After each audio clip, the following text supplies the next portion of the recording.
Education हमने मैं पिंकी आप सभी का स्वागत करती हूँ। आज की हमारी वीडियो संस्कृत का दूसरा पार्ट है स्वर भेद। आज हम जानेंगे स्वर भेद, स्वर के कितने भेद होते हैं। पुनः उच्चारण की दृष्टि से प्रत्येक स्वरों को तीन भागों में विभाजित किया गया है। पहला स्वर ह्रस्व स्वर, दूसरा दीर्घ स्वर और तीसरा प्लुप्त स्वर। प्लुप्त स्वर के तीन भेद हैं, उदांत, अनुदांत और स्वरित। उदांत, अनुदांत, स्वरित। पहचानेंगे कैसे कि तो सबसे पहले ह्रस्व स्वर का आ लेंगे, छोटा आ। उदांत में आ रहेगा, इसमें कोई रेखा नहीं रहेगी। अनुदांत में क्षैतिज रेखा या इसे बोलते आड़ी रेखा। स्वरित में आ, इसमें खड़ित रेखा, खड़ी रेखा या उदावरी रेखा। उदांत के भी दो भेद हैं, अनुनासिक और अनुनासिक। अनुनासिक और अनुनासिक। अनुदांत के भी दो भेद हैं, अनुनासिक और अनुनासिक। स्वरित के दो भेद हैं, अनुनासिक और अनुनासिक। जैसे पढ़ेंगे कैसे, जैसे आ है आ, इसे पढ़ेंगे ह्रस्व का उदांत अनुनासिक आ। ह्रस्व का उदांत अनुनासिक आ और आ सादा आ। ह्रस्व का उदांत अनुनासिक आ। इस वाले आ को पढ़ेंगे ह्रस्व का उदांत अनुनासिक आ। ह्रस्व के अनुदांत में आ को कैसे पढ़ेंगे, उदांत का ह्रस्व का उदांत का अनुनासिक आ और ह्रस्व का अनुदांत का अनुनासिक आ। और ह्रस्व में स्वरित के जो दो भेद हैं, अनुनासिक और अनुनासिक। इसको पढ़ेंगे आ को ह्रस्व का स्वरित अनुनासिक आ और ह्रस्व का स्वरित अनुनासिक आ। इसके 6 भेद होते हैं, 1 2 3 4 5 6। ह्रस्व के 6 भेद होते हैं।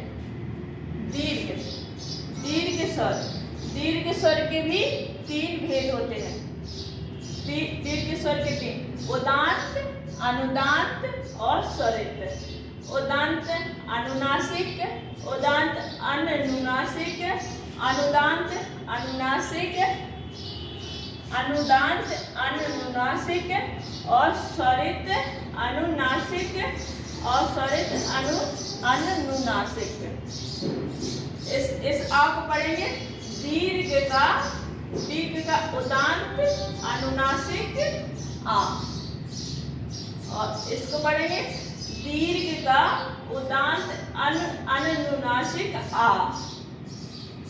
दीर्घ का अनुदांत अनुनासिक आ, इसमें क्षैतिज रेखा है, अनुदांत को पहचानने की रेखा क्षैतिज रेखा। और दीर्घ का अनुदांत अनुनासिक आ। दीर्घ का स्वरित अनुनासिक आ और दीर्घ का स्वरित अनुनासिक आ।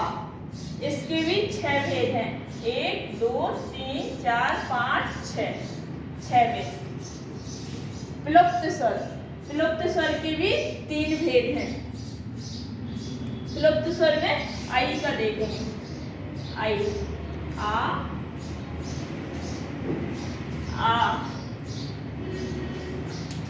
प्लुप्त स्वर वे स्वर कहलाते हैं जिन्हें बोलने में 3 मात्राओं का समय लगे, उदांत, अनुदांत और स्वरित। उदांत आ, अनु, आए।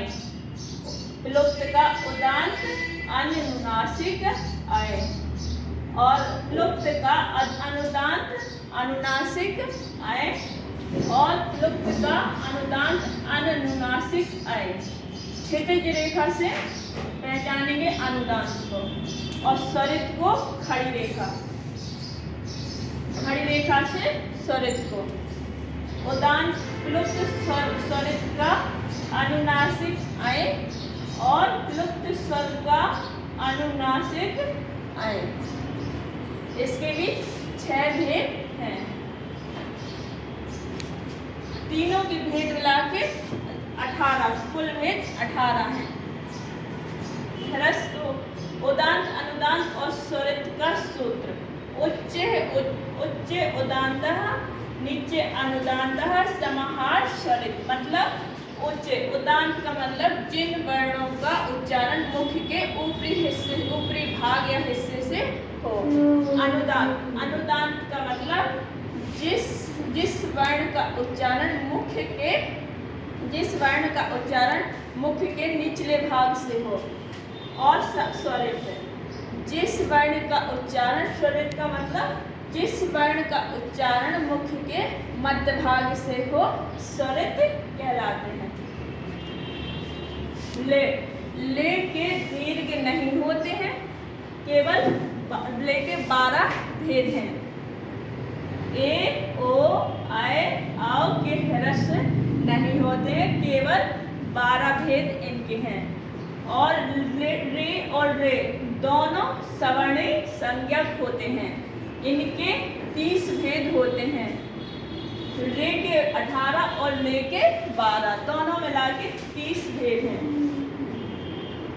कुल स्वर कितने हैं? कुल स्वर 9 हैं। कुल स्वरों की संख्या 9 है। आ, ई, ऊ, रे, ले, ए, ओ, आए, आओ।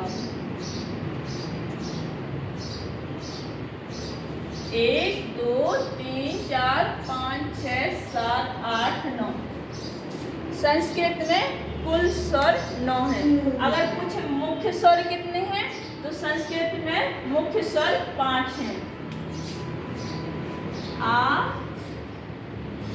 ई, ऊ, रे, ले, 1 2 3 4 5। संयुक्त स्वर संस्कृत में संयुक्त स्वर कितने हैं? संयुक्त में संयुक्त स्वर 4 हैं। ए, ओ, आए और आओ।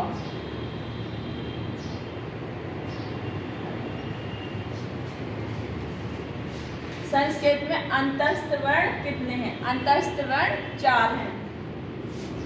या, वा, रा, ला। संस्कृत में अनुनासिक वर्ण कितने हैं? 5। या, वा, अगा, रा। इन्हें पंचमाक्षर भी कहते हैं। ऊष्म वर्ण संस्कृत में ऊष्म वर्ण कितने हैं? 4।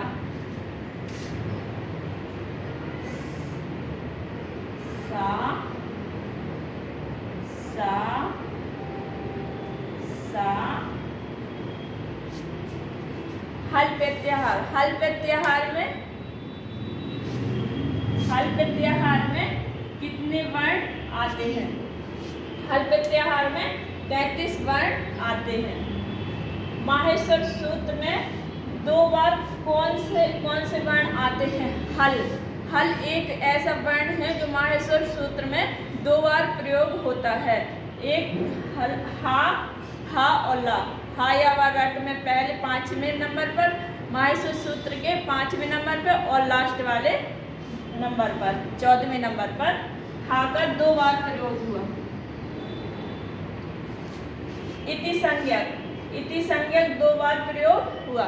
माहेश्वर सूत्र में इति संज्ञक का भी 2 बार प्रयोग हुआ। या एक पहले में आई ई उ रे और छठवें नंबर लड़ में भी रा का इति संज्ञक रा का प्रयोग हुआ है। अच प्रत्याहार में कितने वर्ण आते हैं? अच प्रत्याहार में भी 9 वर्ण आते हैं, आ से अ तक। स्पर्श व्यंजन कितने हैं? स्पर्श व्यंजन 25 हैं। संस्कृत में भी स्पर्श व्यंजन 25 है, का से मा तक। दोस्तों मेरी संस्कृत की वीडियो आप शेयर कीजिए और चैनल को सब्सक्राइब कीजिए। जय हिंद।